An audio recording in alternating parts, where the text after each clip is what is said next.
Yo! Traditional cultures believe that astronomical bodies like our sun are alive, intelligent, and conscious, having emotions and free will. This was the default position throughout history, even among scientists. In the Middle Ages, people generally assumed that the universe was alive, the whole universe a living being. This is Panpsychism, formerly known as animism. However, in the 17th century, the mechanistic revolution arose, breaking with the previous worldview. Afterward, all nature was seen as strictly mechanical, the universe a machine made of non conscious matter. Nobody actually debated our sun's consciousness. It was suddenly assumed to be non conscious by prevailing materialistic philosophers. Consciousness became isolated into the only physical containers we know that contain it, brains. So we were left with this idea that consciousness only exists in these tiny little areas of the universe. Before the 17th century, this cerebrocentric view of consciousness was apparently non existent.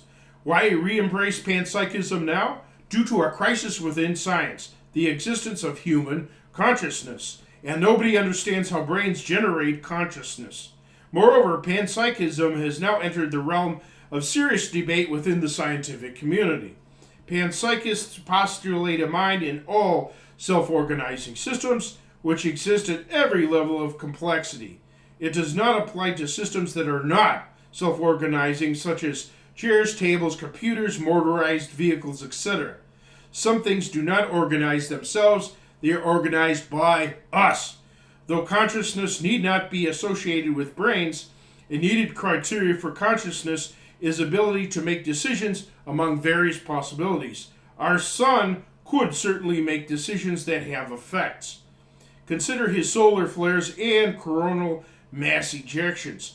The directions which he predicts them greatly affect what happens in our solar system. Our sun influences what happens on Earth, modulating her in 11-year cycles and in more subtle ways. And 11-year cycles were periodically absent. So our sun, Sol, is unlike clockwork mechanisms that just go on predictably. He is extremely variable. Nobody knows what he will do next, which is why NASA has space weather forecasts. Besides, our sun is essentially electrical. Plenty of the electrical activity is highly indeterminate.